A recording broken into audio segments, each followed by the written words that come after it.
किए जाएंगे और बाज लंगड़े चलने लगेंगे और बाज बहरे सुनने लगेंगे। ये जो बड़े अल्फाज के अंदर इबारत है ये वाली।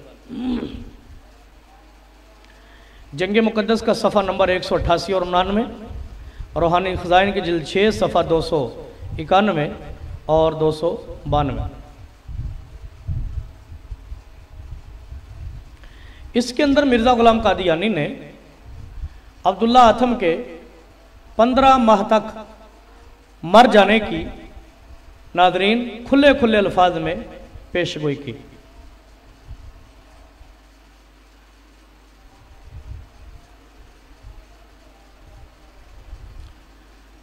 बल्कि मिर्ज़ा ग़ुलाम कादियानी की यही पेशगोई जो है एक और मकाम पर भी मौजूद है।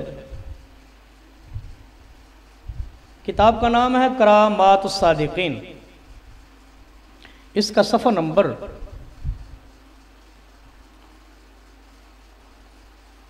ये लाम के तहत दर्ज किया और रूहानी ख़ज़ाइन की जिल्द 7 है, सफ़ा नंबर 163 है।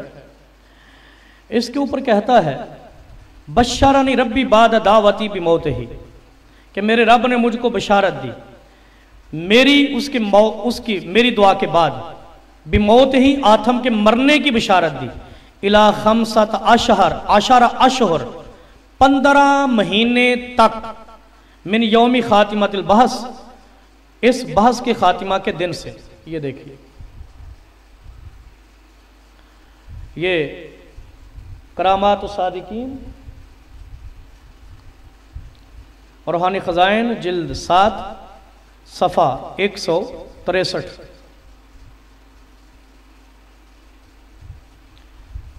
तो ये मिर्ज़ा ग़ुलाम कादियानी यहाँ पर भी बड़े ज़ोरावर तरीके से कह रहा है कि वो 15 माह के अंदर अंदर मर जाएगा।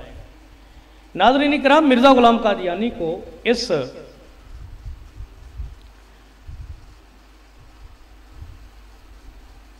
पेशगोई के पूरा हो जाने का इतना पुख्ता यकीन था, आप उसकी इस इबारत से अंदाज़ा लगाइएगा। कहता है इस वक्त इकरार करता हूँ कि अगर ये पेशगोई झूठी निकली, यानी वो फरीक जो खुदा ताला के नज़दीक झूठ पर है, वो 15 माह के अरसा में आज की तारीख से बस सज़ाए मौत हाविया में ना पड़े, तो मैं हर एक सज़ा उठाने के लिए तैयार हूँ। मुझको जलील किया जावे, रूह स्याह किया जावे, मेरे गले में रस्सा डाल दिया जावे, मुझको फांसी दिया जावे, हर एक बात के लिए तैयार हूँ। और मैं अल्लाह जल्ला शानुहु की कसम खाकर कहता हूँ कि वो ज़रूर ऐसा ही करेगा, ज़रूर करेगा, ज़रूर करेगा। ज़मीन आसमान टल जाएं पर उसकी बातें न टलेंगी। फिर 5-7 लाइनों के बाद कहता है अगर मैं झूठा हूं तो मेरे लिए सूली तैयार रखो और तमाम शैतानों और बदकारों और लानतियों से ज्यादा मुझे लानती करार दो। ये जंग मुक़द्दस है, इसका सफ़ा नंबर 189 और 190, रूहानी ख़ज़ाइन जिल्द 6 सफ़ा 292 और 293, ये वाली इबारत ये जो मैंने हाईलाइट की है। आप अंदाज़ा लगाएं कि मिर्ज़ा ग़ुलाम कादियानी को इस इबारत के पूरा होने का कितना यकीन था, कितना यकीन था। कहता है कि वो बस सज़ाए मौत हाविया में न पड़ा तो मैं हर सज़ा उठाने के लिए तैयार हूँ। अगर ऐसा ना हो तो मुझे जलील किया जाए, यानी अगर पेशगोई पूरी ना हो तो मुझे जलील किया जाए, रूह स्याह किया जाए, मेरे गले में रस्सा डाल दिया जाए, मुझको फांसी दे दी जाए, मैं हर एक बात के लिए तैयार हूं। अंदाजा लगाइए मिर्ज़ा ग़ुलाम कादियानी को अपनी इस इबारत के पूरा होने का कितना यकीन था। नाज़रीन इकराम, अगर मिर्ज़ा ग़ुलाम कादियानी की ये पेशगोई वाकई मिन जानिबिल्लाह होती, अगर वाकई खुदा की तरफ से होती, तो मिर्ज़ा ग़ुलाम कादियानी इसके पूरा होने में कभी परेशान ना होता। मैं पहले उमूरे मुहिम्मा के अंदर कह चुका हूँ कि जब सच्चे नबियों का मरना और विसाल फरमाना, खाना पीना, उठना बैठना सब कुछ रब की ज़ात के लिए होता है, तो उनका पेशगोई करना भी इलाए कलिमातिल्लाह के लिए होता है। लिहाजा वो अपनी पेशगोई के पूरा होने में जर्रा भर परेशान नहीं होते। क्यों? जब वो दीन की सरबुलंदी के लिए करते हैं, रब के दीन के लिए करते हैं, तो उनका तवक्कुल भी खुदा की जात पर होता है। वो जानते हैं कि जिस खुदा ने हमको नबूवत और रिसालत का ताज पहनाया है, हमारी पेशगोई को वो ही पूरा फरमा देगा। लेकिन यहां पर इस पेशगोई के हवाला से मिर्जा गुलाम कादियानी और इसके चेलों का इस्तिराब और परेशानी भी दीदनी है। इस पेशगोई के बाद जैसे जैसे वक्त गुजरता गया, मिर्जियों की बेचैनी में इजाफा होता गया। नाज़रीन, जब वक्त मुकर्ररा से फ़कत 14 दिन रह गए तो मिर्जे ने अपने एक मुरीद मुंशी रुस्तम अली को ख़त लिखा। यह ख़त बड़ा दिलचस्प है। ख़त में वो कहता है, अब तो सिर्फ चंद दिन रह गए हैं, पेशगोई में रह गए हैं, दुआ करते रहें अल्लाह ताला अपने बंदों को इम्तिहान से बचावे। शख्स मालूम यानी आथम फ़िरोज़पुर में अल्फाज सुनिएगा, मिर्जे के अल्फाज सुनिएगा। कहता है शख्स मालूम आथम यानी आथम फ़िरोज़पुर में है और तंदुरुस्त फरबा है, यानी बिल्कुल सेहत तंदुरुस्त मोटा ताज़ा है। खुदा ताला अपने ज़ईफ़ बंदों को इब्तिला से बचावे, आमीन सुम्मा आमीन। बाकी खैरियत है, मौलवी साहब को भी लिखें कि इस दुआ में शरीक रहें। मिर्ज़ा गुलाम कादियानी का ये ख़त मकतूबात अहमद जिल्द 2 सफ़ा 605 पर मौजूद है। नाज़रीन इकराम, जब मिर्ज़ा गुलाम कादियानी की इस पेशगोई की मियाद के ख़त्म होने में बस एक दिन बाकी रह गया, तो इस शैतानी और कज़ाबी ग्रोह की हालत काबिल दीद थी। परेशानी, ज़लालत, इस्तिराब, बेसकूनी, इस सारे टोले के दिलो दिमाग पर छाई हुई थी। और उसकी कैफियत क्या थी? तफसील मिर्जा गुलाम कादियानी का बेटा बशीरुद्दीन, उसके कलम से आपके सामने रखता हूं। मिर्जा गुलाम कादियानी का बेटा बशीरुद्दीन कहता है, फिर आथम के मुतल्लिक पेशगोई के वक्त जमात की जो हालत थी वो हमसे मख्फी नहीं। मैं उस वक्त छोटा बच्चा था और मेरी उम्र कोई 5 साढ़े 5 साल की थी, मगर मुझे वो नज़ारा खूब याद है कि जब आथम की पेशगोई का आखिरी दिन आया तो कितने कर्ब और इस्तिराब से दुआएं की गईं। अल्फाज सुने। कहता मैंने तो मुहर्रम का मातम भी इतना कभी सख्त नहीं देखा।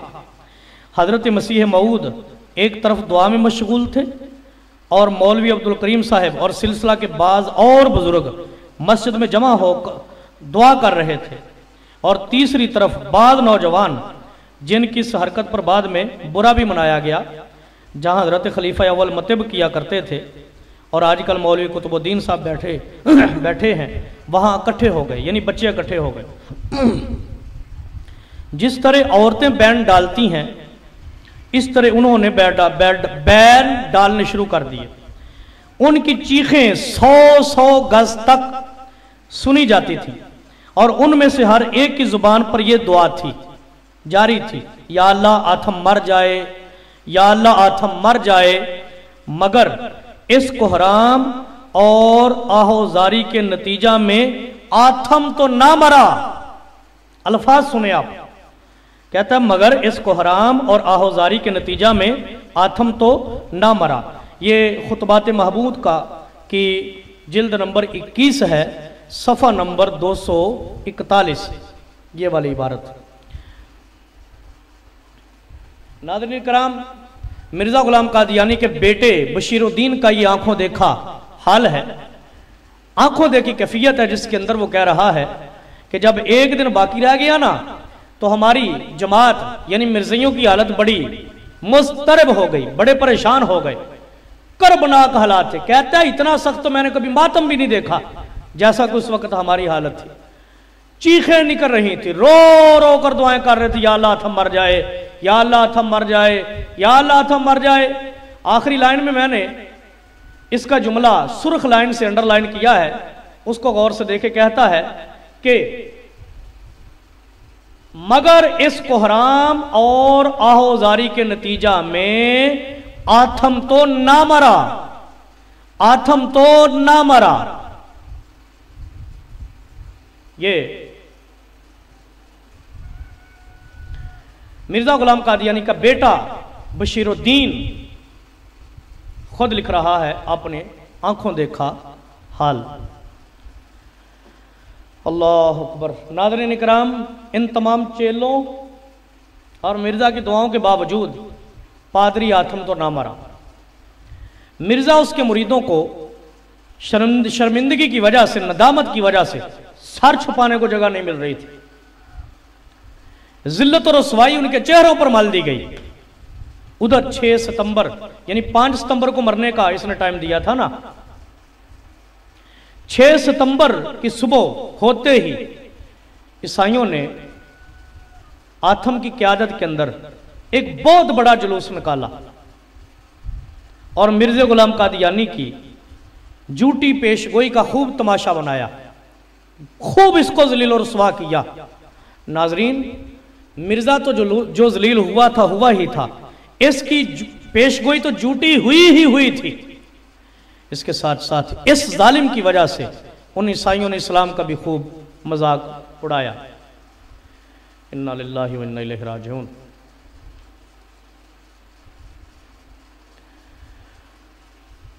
अहबाब ग्रामी, यकीनन मिर्जा गुलाम कादियानी बड़ी चालाक लोमड़ी था। उसका शैतानी दिमाग बहुत चलता था, बहुत ज्यादा काम करता था। वो ऐसी बात करता कि जिसके जरिए वो समझता कि मैं हजारों इसकी तवीलें भी कर सकूं। यहां पर भी बिल्कुल इसी तरह हुआ कि जब मिर्जा गुलाम कादियानी की ये पेशगोई झूठी निकली तो मिर्जा और उसके चेलों ने बड़े हीले किए इसकी गलत तवीलें करने की। वो कहते हैं ना, एक झूठ छुपाने के लिए 100 झूठ बोलना पड़ता है, तो मिर्जियों की भी यही हालत है।